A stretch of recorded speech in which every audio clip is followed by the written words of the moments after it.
Hi, good afternoon or good morning, depending on your time zone. And I just want to say thank you very much for joining ZP for this wearables webinar. So you'll hear me speak quite fast. If you can't hear my volume, drop me a quick note in the chat, but otherwise I'll assume that everything's working perfectly well.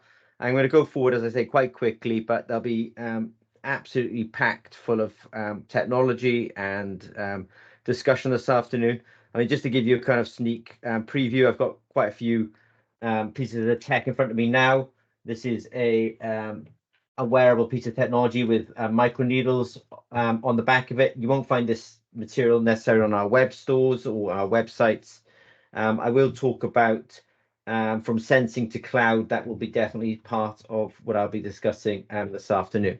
With that said, I will go back to this camera and go forward fairly quickly. As I say, there will be lots going on, so I will essentially jump forward.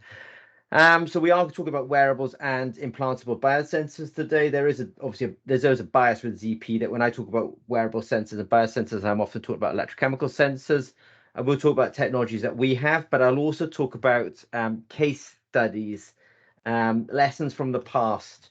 One of my slides will show you that possibly one of the first CGM, continuous glucose monitor, for example, which is a kind of classical example of a wearable biosensor, came out in something like 1999. So some people from universities weren't actually born in 1999. So very briefly touch upon ZP, very quickly touch upon trends in biosensing. And when I say sort of trends in biosensing, I'm sort of thinking that, trends in biosensing, I've got a point of care device here. I've also got a wearables technology here. So these are part of that kind of trends in biosensing that I sort of mentioned.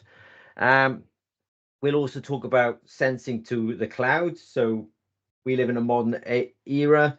So if you make a measurement on somebody or in the environment or in a clinical setting, then you really would like that data to go to the cloud. And I will touch upon that. I'll also touch upon, specifically in wearables, that there's transdermal sensors, there's minimally invasive transdermal sensors, there's non-invasive transdermal sensors, and there's implanted sensors, which are, you could describe as kind of highly invasive. So I will be discussing those. And then, as I say, there's case studies, so examples of technologies that have come before. Not all of them were successful, and not all of them hit the market. But if you're aware of them, then you can avoid making the mistakes of the past. So I will discuss that in a bit. I will talk about a wearables technology that we have at ZP. So in fact, this is, if you can see my camera at the moment, I have this watch.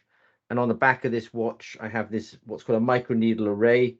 And this is the kind of tech that ZP has helped clients develop during, let's say, the last 10 years that we've been working. And it's probably worth saying that, because we're talking about wearables, and wearables is a very litigious environment, especially in the CGM. So lots of people not necessarily suing each other, but there is actually lawsuits going on around continuous glucose monitoring. And so it's important to have a IP portfolio so that you can sort of at least protect yourself against litigation.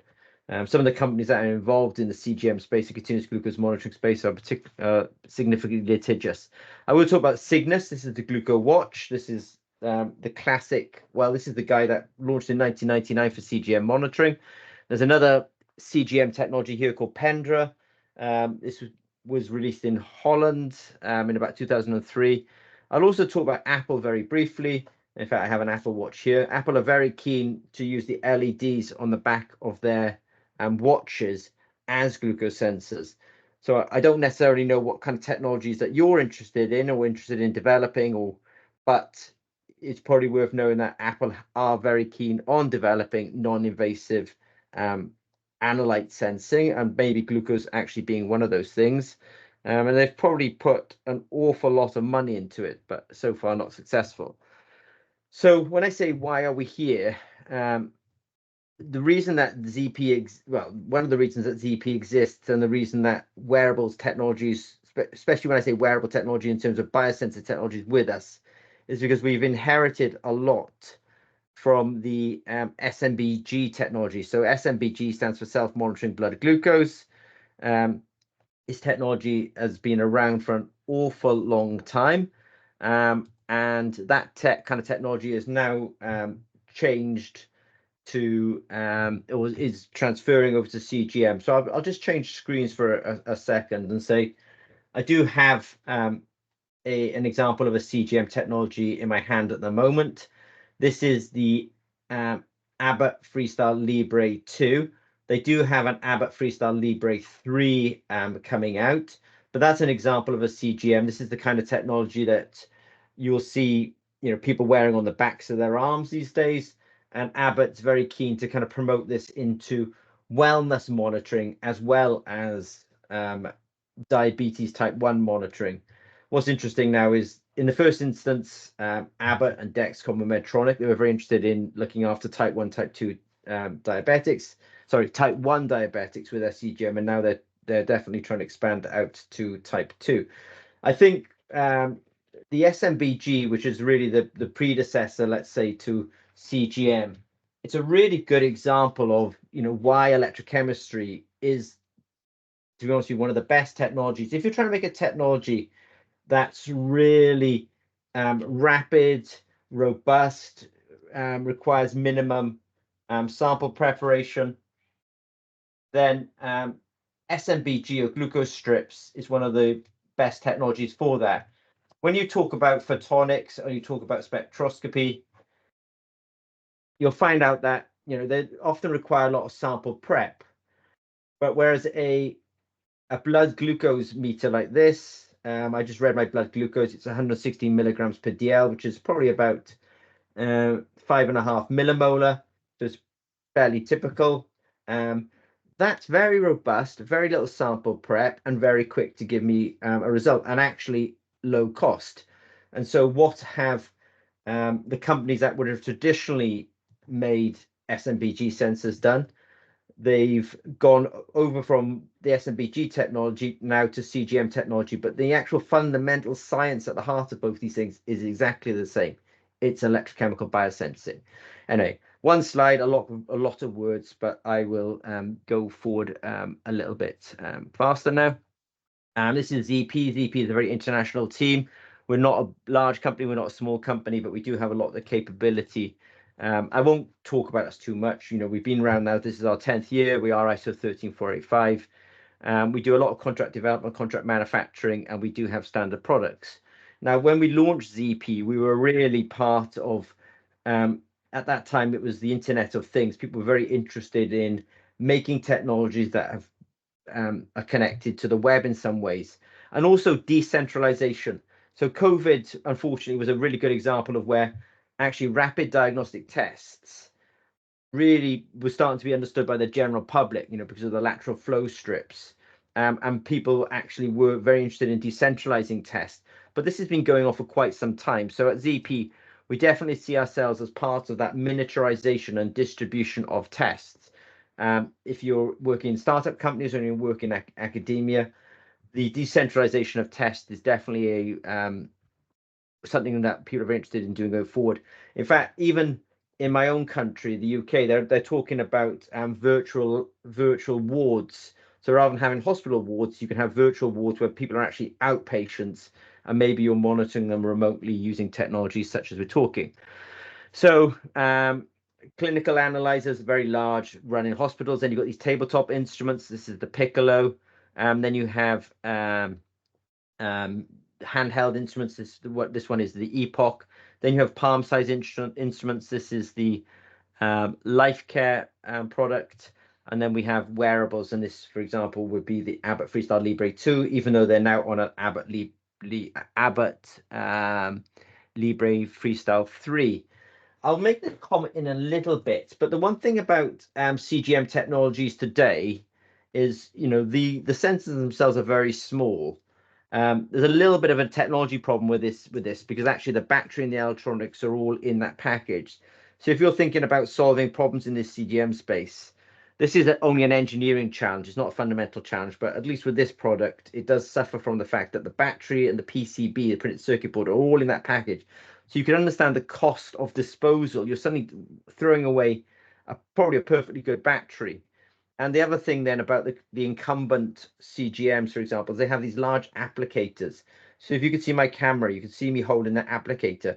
There's quite some grams of plastic in there. In fact, I would even argue that the volume of this applicator is about 40 times the volume of the actual sensor that it is used to apply. So there's some problems to be fixed there, let's say. And I'm sure that Abbott are more than able to fix those problems. But at the same time, if you're kind of interested in technology and technology development, think through maybe the applicator and things like that, because, it's not going to be sustainable, to be able to throw away such large amounts of plastic going forward. So everything's shrinking down and everything's becoming cloud connected. I think you don't need me to tell you that, but I just emphasize the point. So as I say, at ZP, we're interested in, primarily we're kind of interested in point of care, point of need testing. So this is our Sense It All platform. So if you came to us and said, look, I'm actually interested in either doing IVD, in vitro diagnostics, or I'm interested in doing wearables, I would honestly advise you to do to do IVD, in vitro diagnostics, because point of care is it's easily wearables is about 10 times more difficult than point of care. So making a wearable technology such as I've got on my wrist here, or making a IVD as I've got my hand on the device here, I would much prefer to start my business my technology launch with an IVD than I would with a wearable, because a wearable will take an awful long time. And I could even I'll mention that as we go forward as well, some of the costs involved with this. So at ZP, we do have a technology stack that involves both IVD technology and also wearables. And you'll see it today that at ZP, we do a lot of kind of printed electrodes and printed sensors, such as the one I'm holding up today. This kind of technology from a manufacturing perspective is brilliant, because it does mean that once it's scaled up, we can actually make it at quite low cost. I think one of the things that's holding back some of the rollout of technologies in the electrochemical biosensor space from universities is actually the irreproducibility of screen printed electrodes. And that's at ZP, we really make a point of making screen printed electrodes really reproducible. So then when people do the research upon them, they get more sort of believable results, let's say, rather than just being confused by the poor reproducibility of the screen printed electrode. So we make readers, we make screen printed electrodes, we turn them into biosensors. If you've got your smart device, if you're watching this on a screen and you've got your smartphone with you, there's a QR reader hopefully on that smartphone. It might have something for you to scan in a minute, and you might find it quite interesting. So we do apps, and those apps are talking to a technology stack that we call Julie. This is Julie, and so whenever we're doing tests at ZP, we can send all of our data to the cloud. So I'll come back to Julie briefly. So let me just come back to that. So when I do a test, you'll see that the data actually ends up in Julie, and Julie then has what we call an API, an application program interface. Again, if you're in a startup or you're thinking about or you're at university, become familiar with the API of these the application program interfaces, because this is the guy that's going to make you integrate with the other people's technology stacks. And we've built an API into our technology stack because we understand that. So for example, if somebody wants to measure glucose in saliva in Peru, that's a particular application, and they may actually develop a whole workflow and a whole website and a whole customer portal or user portal around that, but they may want our technology to plug into it, and therefore the API would allow us all to plug together. So these are the aspects that we do have at ZP. Now, Sense It All is a technology stack that we have here. Physically, you can see the technology in front of me now. Here's a watch, here's a handheld device. And I want to just describe the Sense It All is an app, but the app is actually controlling our hardware. So if I just hold my phone up at the moment, it's running a particular app. This app is in Bluetooth connection with some of the hardware in front of me. So we have an app, and it's called Sense It All, and you will find this app on the Google Play Store. So if you have an Android phone, you can scan this QR code that I'm now putting up, and that QR code will put an app on your phone. That app is then ready to actually control some of the technology stack from ZP. If you're using iPhones, we have a QR code here. You can scan this this QR code, and it will take you to the App Store, and you can install the Sense It All app on your phone, on your iPhone from there.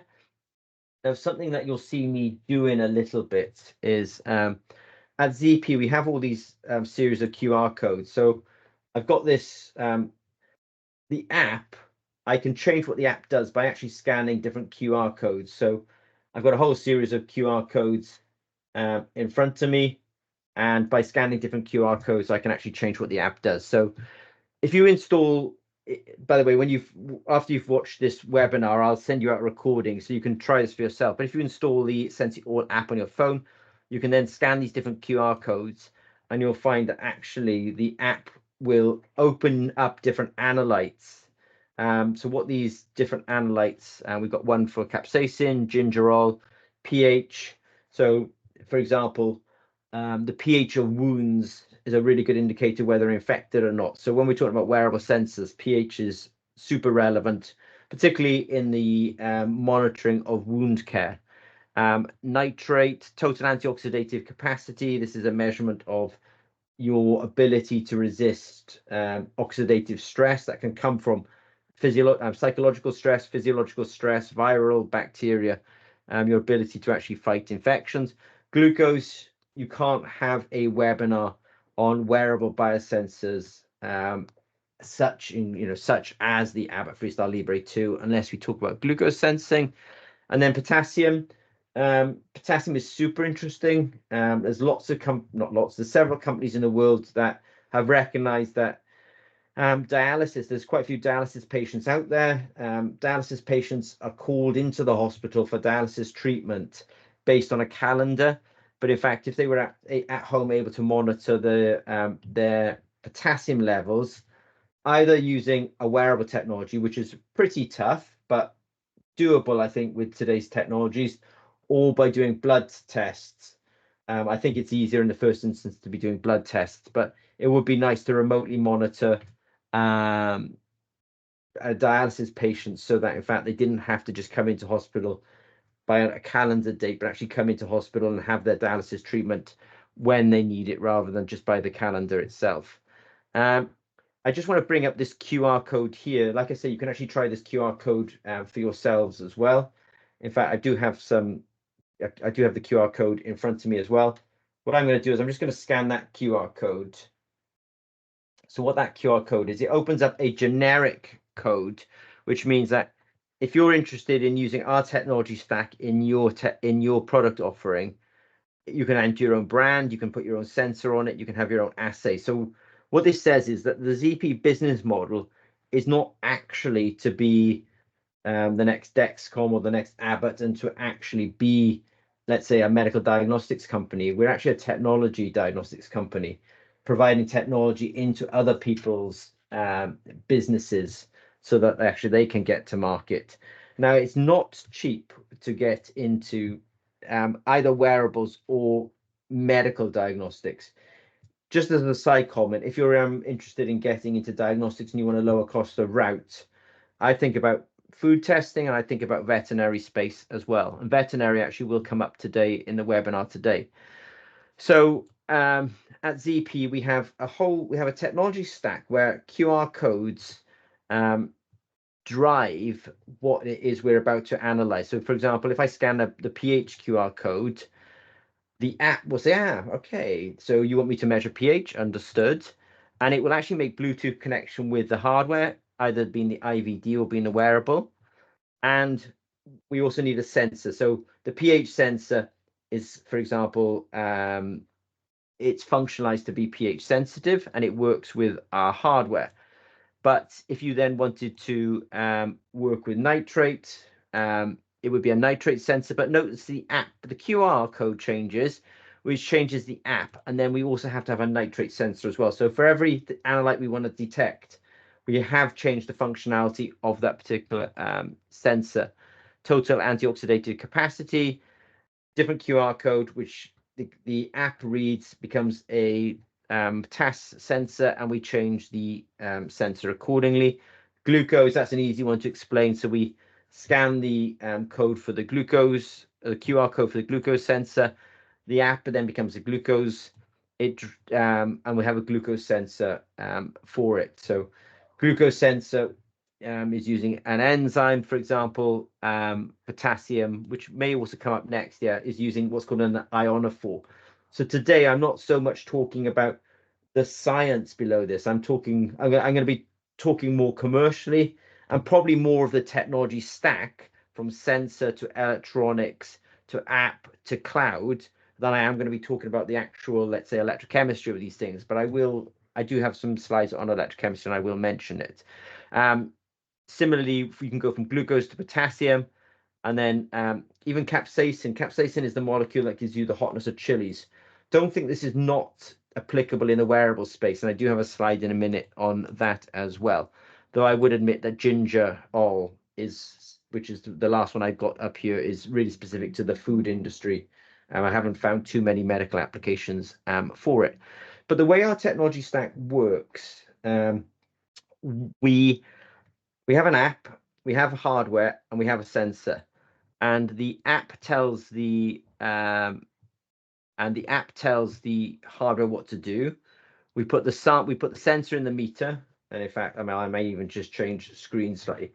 We often put the sensor in the meter and click that shut. And then the meter doesn't really know what to do, but actually in this case, it's actually in Bluetooth connection with my phone. I might just put a sample on here. This is the other nice thing about electrochemistry as well, actually, that electrochemistry really doesn't need much sample. So it is really an advantage. I'm just putting in a name for a file here, that's all. Test demo. Done. All right, so I will just, I've just got to connect to the device. All right, so nothing special going on. I'm not going to do a particular special assay, but it does actually show you that what I like about electrochemical assays, I mean, it was the same as I did the blood test earlier on. It's a small amount of material. Electrochemical assays can be quite fast. You don't have to do not necessarily a lot of sample prep, and the result runs really quite quickly.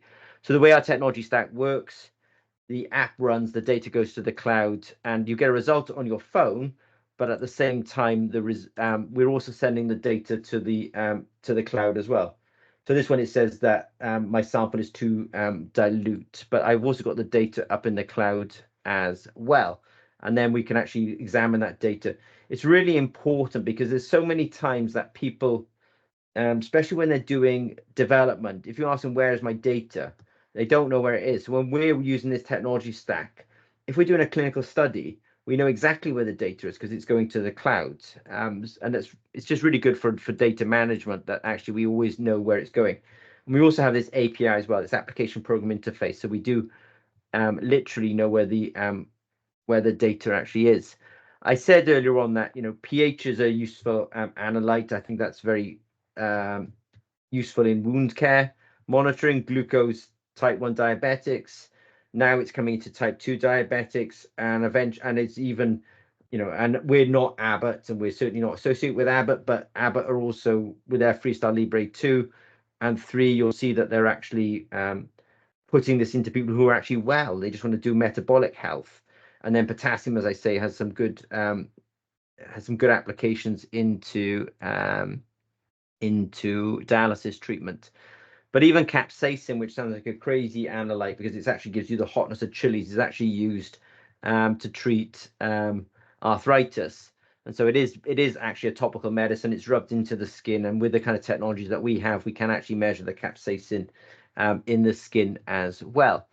I'm sure many of you know it, but at ZP, we have probably the largest portfolio of electrochemical sensors commercially available, maybe even in academia, because we're very broad in terms of because we've been around for 10 years, building up this sensor technology. So many of our sensors can actually be brought to this particular either wearable or IVD platform. I wasn't going to talk too much about electrochemistry, but I just want you to know that the electronics that we sell on our website or we use in our we use in the projects with clients. They can do techniques like amperometry. Amperometry is definitely useful if you're doing enzyme-based assays. Often they've been amperometry. If you're going to be doing voltammetry, if you're going to be doing immunoassays, voltammetry is a good technique. If you're going to be doing ion detection, it's often potentiometric using ion selective electrodes. And if you're doing aptamers or antibodies, impedance spectroscopy is a good technique. My least favorite technique, this is personal, is actually amperometry, because amperometry and potentiometry. And the reason I don't like amperometry and potentiometry is we live in an excellent world we've got a lot of very good data scientists, but data scientists need signal versus analyte concentration. With amperometry, they only get a string of numbers, which is the current, and in potentiometry, they only get a string of numbers, which is the potential. It's very featureless. Whereas when you start to give data scientists voltammetry data and impedance data, you're giving them feature-rich data. You're giving them more handles, or more features in that data that are proportional to the analyte of interest, and they can actually give you stronger algorithms. So the nice thing is now is actually, once upon a time, you couldn't do voltammetry and impedance spectroscopy in point-of-care wearables. You couldn't do it. The electronics were too complex, and people would have to build their own ASICs and stuff like that. Now you can do it, no sweat. It's really much, much easier. So don't choose simple assays like amperometry and potentiometry. I'd actually go for more complicated assays, because you can get more information out of each, let's say, each data point. Configurations that we've worked on at ZP and are used a lot. So this is a transdermal sensor. So when I was sharing earlier on, this Abbott Freestyle Libre 2, it's got a little, they call it a filament. You could call it a wire, but it has a little sort of strands coming out of it. That is actually the glucose sensor, and that has been functionalized with an enzyme, and that's what sticks down to your skin. The length on that piece is probably 6 to 7 millimeters, and that sticks right down inside the body or inside the skin, let's say, and reads the glucose within the tissue. There are companies now, and ZP is one of them, that works a lot on microneedles. So you can find microneedles on ZP's website, but we do have a technology that's actually not on the website. So I'll just bring my wrist in slightly, just take this watch off, let that fall away. And in fact, I'm just going to change cameras for a second. So on my wrist, you can see some indentations. Those indentations, there's some indentations here that are actually from the microneedles. So I'll just change camera slightly. So I actually had some microneedles in my sticking into my arm. So this is the ring. This has had probably about 20 million euros actually invested in it, and it has about 50 patents behind it. So it's not it's certainly not a sort of proof of principle. It's a very well-funded technology, but that's actually using microneedles to read the glucose, for example, in my body. ZP, I'll talk about lactate in a minute, but there are people interested in measuring analytes in sweat. It's one of the most requested technologies, or things that people are super interested in doing these days, is measuring things in sweat.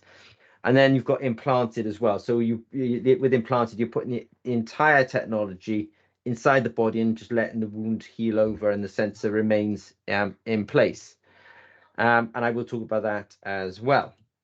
At ZP, you will see that we've got a lot of components. So in the little video that's running on the screen at the moment, somebody is constructing a little microfluidic device for actually collecting sweat on the skin and bringing sweat to the sensor. So we call it the sweat patch. It's not exactly well named. It says what it does, but we have electrodes, we have biosensors, we have microfluidics. As I say, we have this sweat patch technology. and you'll see that we have a whole sort of series of electronics. So people can engage with wearables by essentially buying components off the website, but we also do a lot of work directly with clients. We've obviously got the apps, and we've also got the cloud as well. So the cloud is essentially sending technology. Earlier on, when I was doing you a little demo, I did a little experiment, and I actually sort of did it in front of you there, and then actually the data ends up making its way to the cloud as well. So we're very kind of cloud connected at ZP, that things that we would, just quick little tests and stuff like that, all our data actually ends up in the cloud. So we're very kind of cloud, as you would appreciate. Any modern company should be very cloud orientated. Just a side note on the electronics, even though the electronics have got smaller these days, there's been no loss in the quality of signal. I do get contacted by people on occasions who are developing electronics, and I almost feel like electronics are just really good now. It's not the problem that needs solving. Sometimes, I did sort of use the Abbott Freestyle Libre 2 and say, there are very practical problems to solve. So with this CGM technology, one of the practical problems is that the CGM sensor is worn for 10 days, and when you throw it away, you throw away the PCB, you throw away the battery. So that has quite a large carbon footprint. But then actually, when you look at these transdermal type sensors, the amount of plastic in the applicator is actually, is really quite a lump of plastic, and people are using something like this every 10 days. So you can appreciate there are problems to be solved in technologies, but electronics is not necessarily one of them. They've got really quite good these days. And even though the electronics have shrunk down, we haven't really lost any kind of any quality of signal problems. I did say that, there's, with wearable biosensors, the kind of sensors we're interested in, we've got transdermal sensors, microneedle sensors, sweat sensors, implanted sensors. So we did do a little bit of work measuring lactate and sweat. What really surprised me when we did measured lactate and sweat is, and it really surprised me, is it actually works. Now I say that because obviously there's lots of scientific papers out there, but until you've done it yourselves, you've got to be really cautious. I'm sure you guys know about this as well. But we made a sweat patch for our lactate sensor. We had some electronics. We made Bluetooth connection with the laptop. This was kind of a few years ago, it was even pre-2019. So, Bluetooth connection to the laptop seemed like a good idea. These days, it would definitely have been straight to the phone. But that said, we did gather the concentration of lactate in this in the volunteer's sweat. So we had a start cycle, then he started to perspire, and then he started to actually strain. And when I saw this, I thought that this dip in the lactate, so we've got lactate concentration here with time. I thought the dip in the lactate was, an accident. So first time I saw it, somebody said to me, "Oh, maybe it's a microfluidics phenomenon." And then somebody else, and then I noticed that it was actually in the data. So this is Joseph Wang at UCSD. I know some of you listening now will have come in from California because of the overlap in the time zone. So Joseph Wang is down in UCSD, and this is one of his papers where he's showing current, but he's showing current for lactate. We're showing lactate directly, but he's got the same dip in the profile, and I've seen it in other people's papers. And I talked to a physiologist, and they said they thought it was around the liver. We've got a store of glucagon, and he said that was actually the glucagon kicking in and giving you a second reserve of energy. And then when that runs out, then the lactate anaerobic sort of state kicks back in. So it was explainable, and it's also very consistent with other people's data. So it was nice to hear that.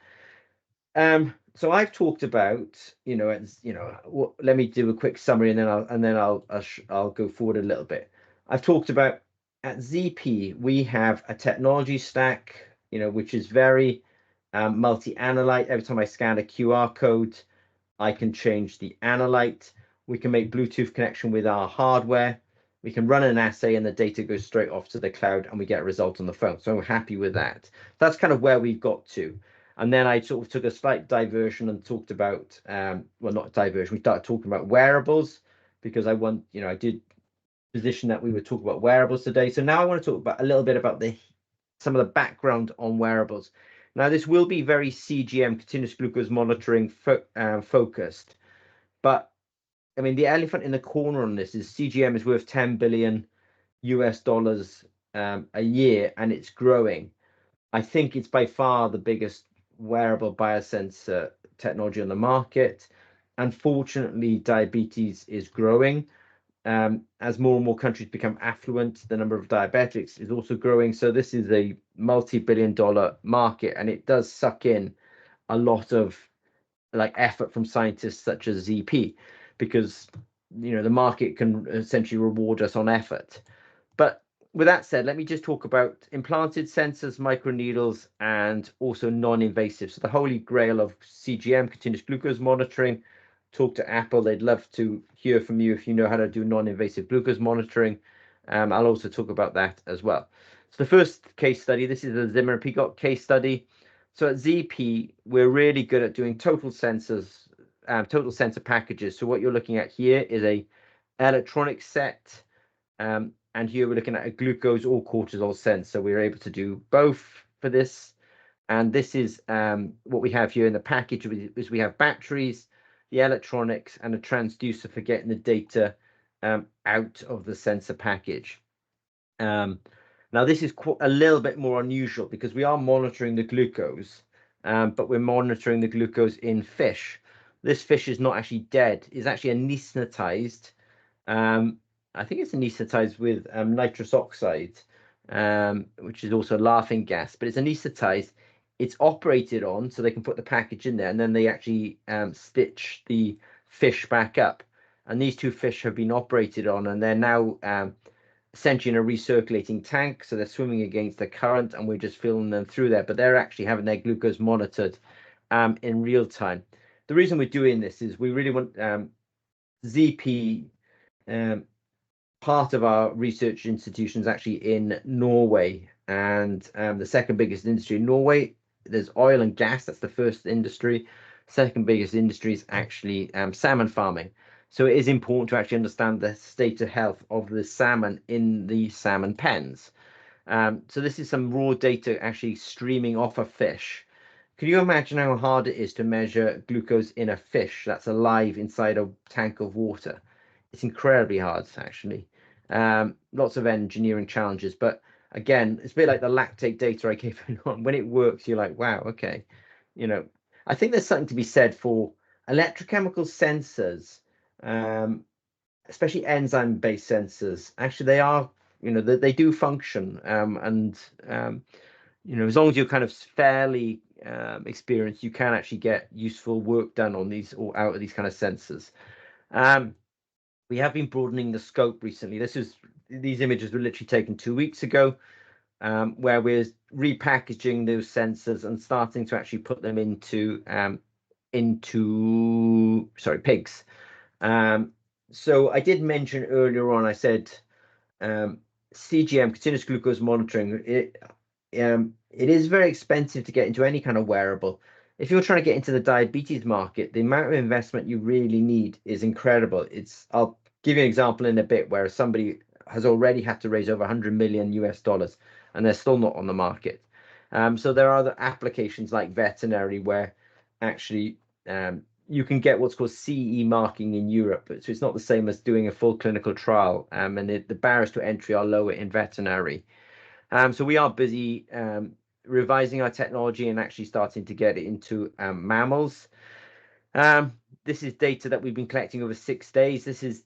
Admittedly, this is in vitro data, but before we get in vivo, we have to obviously check in vitro. So we do check that our sensors are actually functional for the time that we require them to be functional. In this case, we only needed to do a short clinical trial.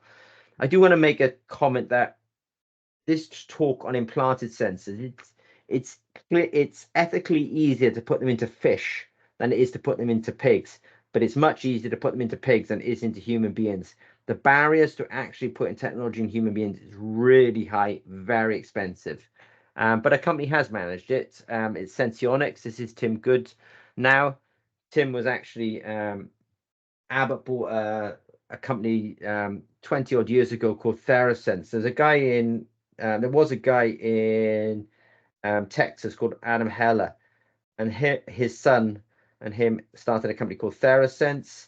TheraSense was bought by Abbott. That technology eventually became this CGM technology, and when they were sold to Abbott, it was Tim Goodnow was the CEO. Well, since then, Tim Goodnow has actually moved on to do He's now currently is the CEO of Senseonics. Senseonics have made a sensor for putting under the skin and putting into diabetics. They're not using electrochemistry, so a lot of what I've discussed today is electrochemical. If you have a choice in life, I would generally choose electrochemistry as your modality of sensing, because there's so much proof that it already works. But in this case, they did use fluorescence, so that's also potentially an option for you. And this sensor is, they call it an inpatient procedure, but it's put into the patient and left there. At the moment, I think this sensor needs a fair amount of finger stick testing, so essentially calibration. So what the software is probably getting people to do is to do the finger stick test, as I did earlier on in the video, and then you tell the software, this is my blood glucose, and then the software uses that as a point of calibration so that that this sensor is calibrated essentially against your blood by doing the measurement on the blood strip. I think one of the biggest challenges they face is actually fibrolysis. That basically the body sees this as a foreign object and tries to encapsulate it, and in encapsulating it, it basically cuts down the glucose flux to the sensor.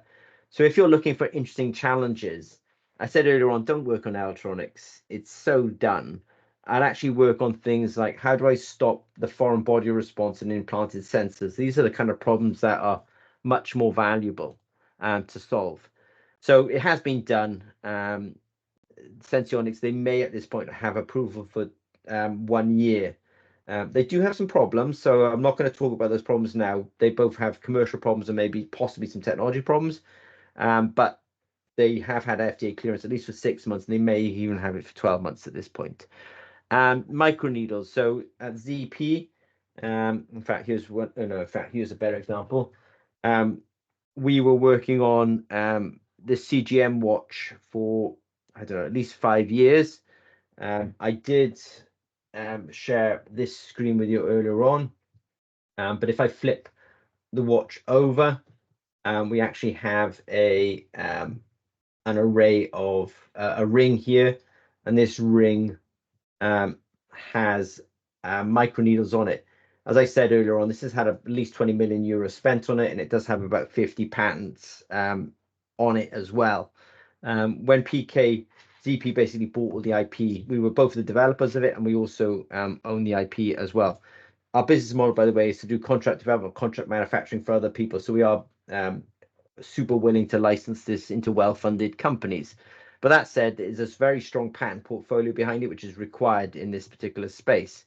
And what I'd like about microneedles is, I said it earlier on, and I'll sort of say it now, is I like, you have to admire Abbott. This is a good technology, but it does require a large applicator in order to actually put the sensor into the skin.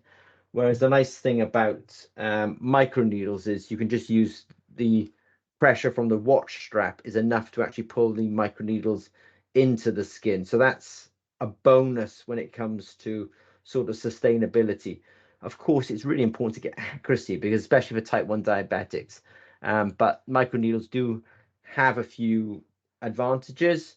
But the biggest advantage about working on transdermal sensors, such as the one I'm holding up now, is they have a track record. These have been in and on people for easily 15 years at this point. First of all, Medtronic, then Dexcom, and then Abbott.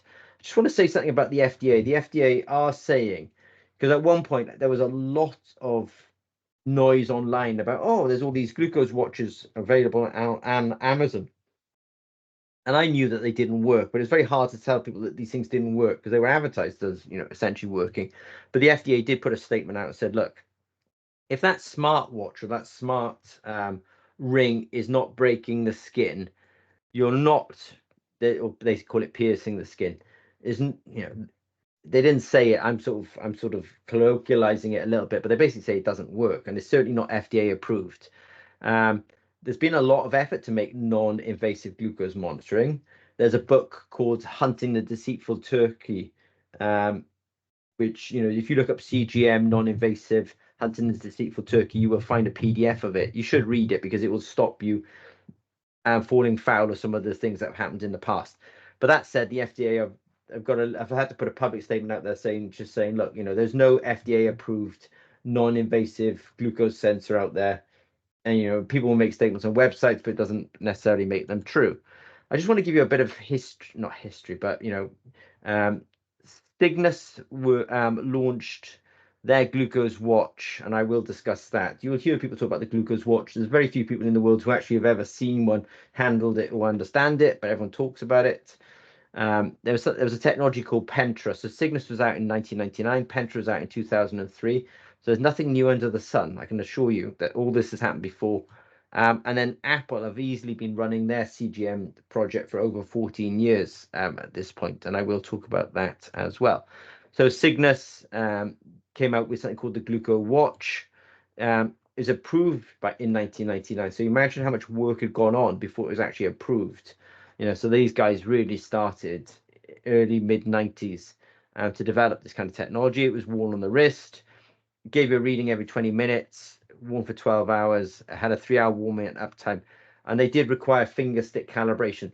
So if you're trying to make something like a wearable glucose sensor, whether it's microneedles or transdermal or sweat, you're probably in the first iteration of your product still require the diabetics to do a finger stick test using a glucose meter like this, where they'll prick their finger, put a drop of blood on it, and get a result. Because it'll be very hard for you if you don't do that single point calibration to actually get any kind of accuracy on between your sensor and what the blood glucose is really doing. So it's when Dexcom first went to market, and when Abbott first went to market, they were definitely requiring finger stick tests. Now they become calibration free, but in the early days, it would be very hard to imagine how you would be calibration free. Anyway, Cygnus also required finger stick tests, and I will dig into this a little bit deeper. They were using a technology called reverse iontophoresis. It's maybe a phenomenon that you're aware of, but you've got the skin, you've got the interstitial fluid, and you've got the capillaries, which are carrying the blood around to the tissue rather. They're basically putting electrodes on the skin, and they're trying to they apply a voltage and pass current, and they're basically trying to draw ions up and out of the skin. And as these ions come out, that would be sodium and chloride. It's supposed to be dragging the glucose with it rather. It probably works to a degree, but ultimately they don't get much signal. I'll discuss that in a little bit. So they're using reverse iontophoresis. There was a little bit of a wave of interest in this technology a few years ago because the patents actually expired. So anyone can essentially at this point start working on reverse iontophoresis technology for CGM. I can even think of a company in the UK that's actually doing this. There are problems with it, and I will discuss some of that. They were using what's called a generation 1 glucose sensor. Most CGM technologies on the market are definitely what we call generation 1. Abbott Freestyle Libre 2 and their Libre Freestyle 3 are actually using a generation 2 technology. Whether one is better than the other, clinically, Dexcom advertise themselves as being the most accurate FDA approved CGM, and they are generation 1. So if you hear an argument about generation 1 versus generation 2, be careful, because it's a very subtle argument. It's whether your generation 1 glucose sensor or generation 2 glucose sensor, whether your technology is better than somebody else's technology in terms of accuracy is not a sensor thing. It's actually an entire technology stack. Best sensor, best electronics, best interpretation of signal. These are the kind of things that make one more accurate than the other. It's not whether you're generation 1 or generation 2. That said, Cygnus were a generation 1 sensor back in their day. And what they would do, they take the skin. You can just see a slight marks on the skin, and that was a kind of common problem. Let's say they put the sensors on there, and they would actually have essentially two sensors.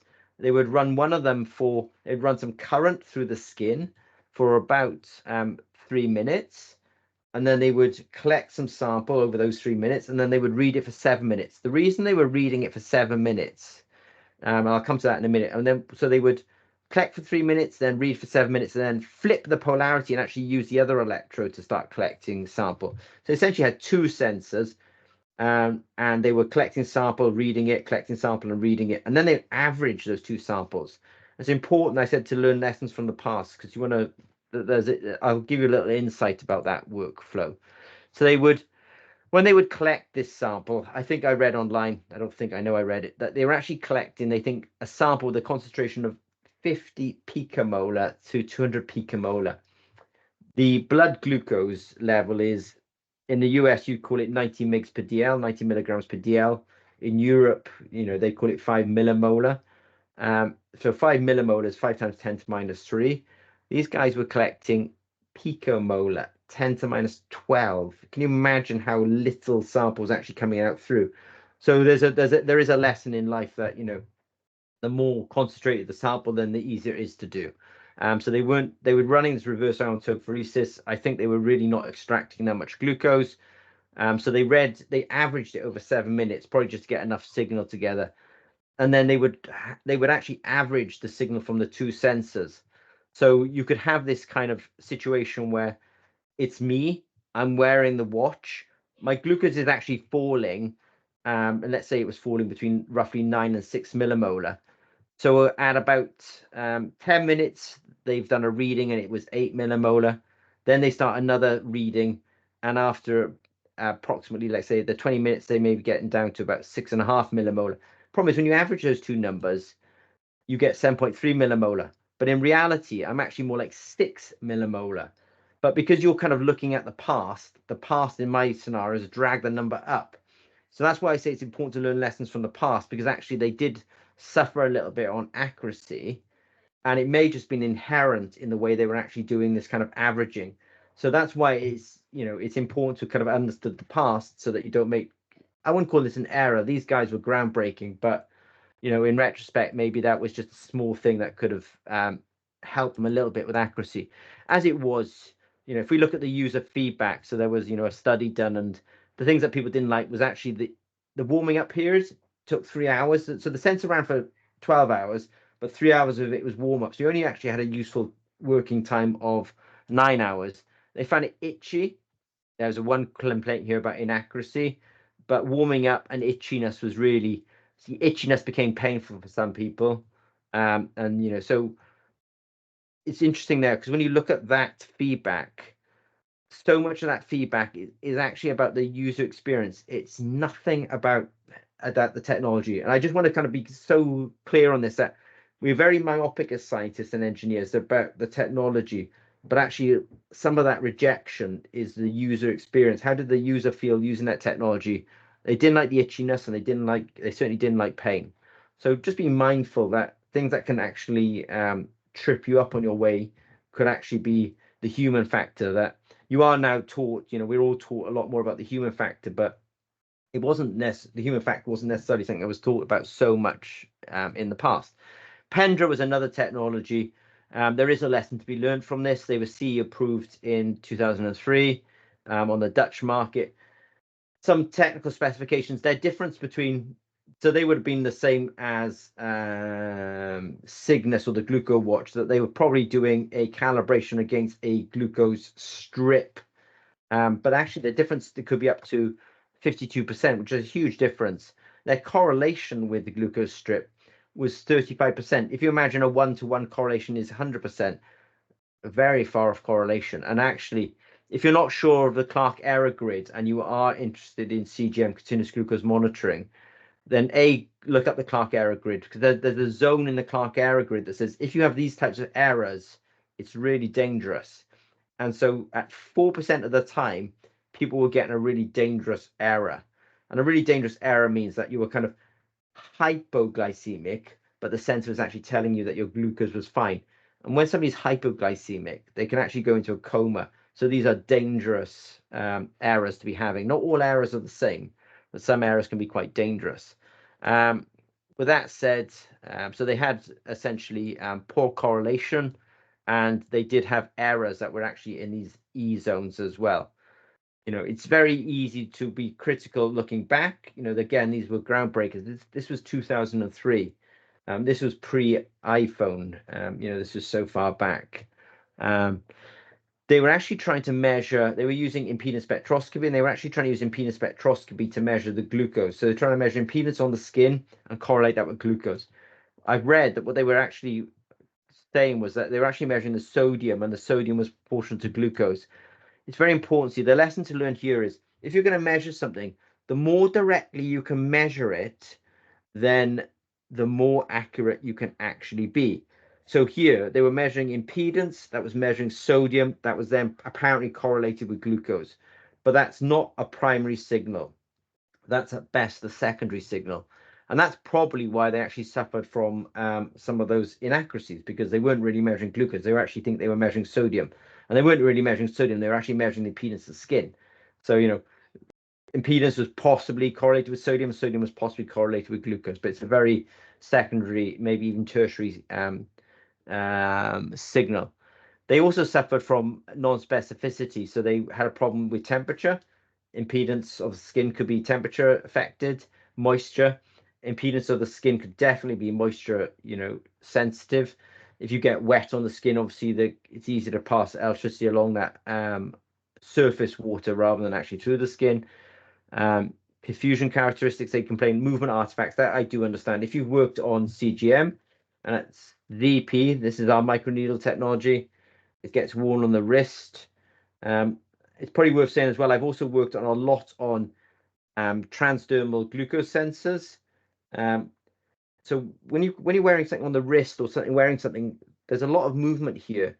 That kind of movement will cause things to move around a lot, and that will give you signal jumps. So I can see that they actually would have suffered movement artifacts quite a lot. I can talk on that from first-hand experience. And as I say, they weren't measuring a primary signal. They possibly were measuring a secondary or tertiary signal. I realize it's coming up to the hour, so my apologies, but I will go fast. Always try to keep to schedule, so I will do that. So we're sort of coming to the final point on this now. I do appreciate your time. The most valuable asset you guys have is your time. So thank you for sort of giving me a little gift of it this afternoon. So Apple, unfortunately, Steve Jobs had pancreatic cancer. He died eventually of it, but when he had it, when you have pancreatic cancer, you often, unfortunately, sort of have the removal of the pancreas, which makes you type 1 diabetic. So he probably was personally motivated to actually work on CGM. It's not in the public domain, by the way, I'm just speculating a little bit. But they've been working on this for at least 2010 when they actually acquired the IP of a company called Rare Light. So that's the first clue about what they're up to. They were working with another company called Rockley Photonics for several years. That's the second clue of what they're up to. Now they're working with TMSC, at least in January last year they were, on photonics. That's the third clue that we know what they're up to. And I suppose the fourth clue is it's the patents. The patents tell you what they're up to. So they literally lay it out for you. They describe, LEDs, they describe photodetectors, and they may even, I have no direct knowledge on this, but only from the patents. I think they even call out mid-wave infrared spectroscopy actually when they're discussing their technology online. With that said, let me go forward to my next slide. So Apple have been doing this for years, and I think they're choosing the shortwave infrared and the medium wave infrared. I think I've got that from their patents. I'm just checking something for myself here. Yeah. Okay. So they're trying to measure glucose through the skin. It's a hard problem to solve, but glucose does have some strong signals. If you look at the IR spectrum, infrared spectrum for glucose, it does have some strong signals. I can see a strong absorption here, or transmission, I should say, and I can see a strong transmission here. Great. Okay, so there's some strong signals for glucose. This is the spectrum for water. It also has a strong transmission here. But to be fair, in this region, actually, it doesn't have the same kind of detail as glucose does. But unfortunately, this is a pharmaceutical drug, and it represents many drugs and molecules in the body. And it has all sorts of transmission spectroscopy or infrared spectroscopy in this region. So I'm just saying to you, fundamentally, it's actually quite hard to find signals for glucose that are unique in the infrared spectrum. There's also there's a molecular problem. And the molecular problem I'm going to describe is that blood is a good 90% water.